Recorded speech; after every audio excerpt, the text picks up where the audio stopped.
Star hospitals Banjara hills తో పాటు ఇప్పుడు ఫైనాన్షియల్ డిస్ట్రిక్ట్ లో కూడా.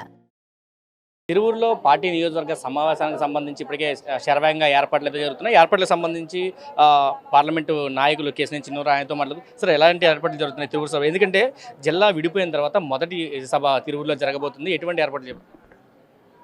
తిరువూరు సభ ఉమ్మడి కృష్ణా జిల్లా తెలుగుదేశం నాయకత్వం ఆధ్వర్యంలో జరగబోతుంది. ఎన్టీఆర్ జిల్లానే కాదు, కృష్ణా జిల్లా నాయకులు కూడా దగ్గరుండి దాన్ని పర్యవేక్షిస్తున్నారు. మేము మొదటిగా 1,00,000 మంది వస్తారని అనుకున్నాం. నిన్న మొన్న మా అంచనాలు విపరీతంగా పెరిగిపోయినాయి. దాదాపు 1,50,000 నుంచి 2,00,000 మంది ప్రజలు వస్తున్నారని మేము భావిస్తున్నాం. దానికి ఏర్పాట్లు చేయటమే మాకు సరిపోతుంది. ఎందుకంటే మేము జన సమీకరణలు మాకు అవసరం లేదు. 2,00,000 మంది దాకా వస్తున్నారు. వారికి ఎటువంటి అసౌకర్యం కలగకుండా అందరికీ కావాల్సిన భోజన వసతులు, మంచినీటి సదుపాయం, శానిటేషన్ ఇటువంటి ప్రోగ్రామ్స్లో మా నాయకులందరూ దృష్టి పెట్టారు. అంటే రాజమండ్రి బహిరంగ సభలో 6 అంశాలు మేనిఫెస్టోని విడుదల చేశారు. ఇప్పుడు కృష్ణా జిల్లాలో జరిగే సభలో అటువంటి మళ్ళీ మేనిఫెస్టో ఏమైనా విడుదల చేసే అవకాశం ఉందా? కొత్త హామీలు ఏమైనా ప్రజలకు ఇవ్వబోతున్నారు?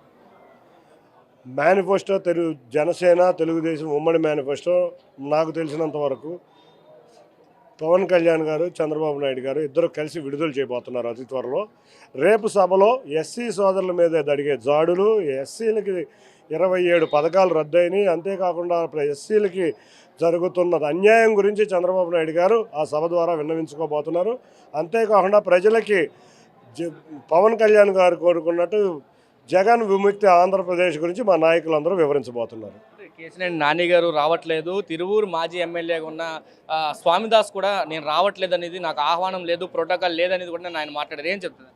అందరికీ ప్రోటోకాల్ ఉంటుంది. నిన్న అందరూ ఏర్పాట్లో ఉండుంటారు. నాకు తెలిసినంత వరకు ప్రోటోకాల్ అనేది ఎవరికీ మిస్ అవ్వదు. మేమందరం సమిష్టిగా తెలుగుదేశం కుటుంబం అందరూ వస్తున్నారు.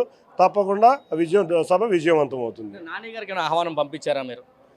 సభ ఆయన మా పార్లమెంట్ సభ్యులు, ఆయనకు తప్పకుండా ఆహ్వానిస్తారు. సముచితంగా వెళ్ళవలసిన పెద్దల ద్వారా వారికి వెళ్తుంది. పార్టీకి రాజీనామా చేస్తున్నాను కూడా ఈరోజు ఫేస్బుక్లో ఆయన పెట్టిన పరిస్థితి, పదవికి రాజీనామా చేస్తున్నాం, పార్టీకి రాజీనామా చేస్తున్నాం కూడా పెట్టారు. ఆ టిట్టు నేను చూడలేదు, దాని గురించి నేను వ్యాఖ్యానించలేను. అదేమన్నా ఉంటే అధిష్టానం చూసుకుంటాను. ఇది చెప్తున్నారు. పూర్తిగా ఏర్పాట్లకు సంబంధించి అన్ని ఏర్పాట్లు జరుగుతున్నాయి. అయితే ప్రోటోకాల్ విషయానికి సంబంధించి వచ్చేటప్పటికి అందరికీ ప్రోటోకాల్ని పాటిస్తున్నాము, పార్టీ నాయకులందరికీ కూడా ఆహ్వానాలు అయితే పంపిస్తున్న పరిస్థితి కనిపిస్తుంది. కేసీఆర్ నానికి సంబంధించి రాజీనామా అంశం తాను చూడలేదని చెప్తున్నారు. ఏ నిర్ణయం ఉన్నా పార్టీ అధిష్టానం తీసుకుంటుందని చెప్పి కేసీఆర్ చెబుతున్న పరిస్థితి ఉంది. కెమెరా పర్సన్ నానితో కలిసి సురేంద్ర, RTV విజయవాడ నుంచి. మరిన్ని వీడియోస్ కోసం ఛానల్ ని సబ్స్క్రైబ్ చేయండి, లేటెస్ట్ అప్డేట్స్ కోసం వాట్సాప్ ఛానల్ ని ఫాలో చేయండి అండ్ లింక్ డిస్క్రిప్షన్ లో ఉంది.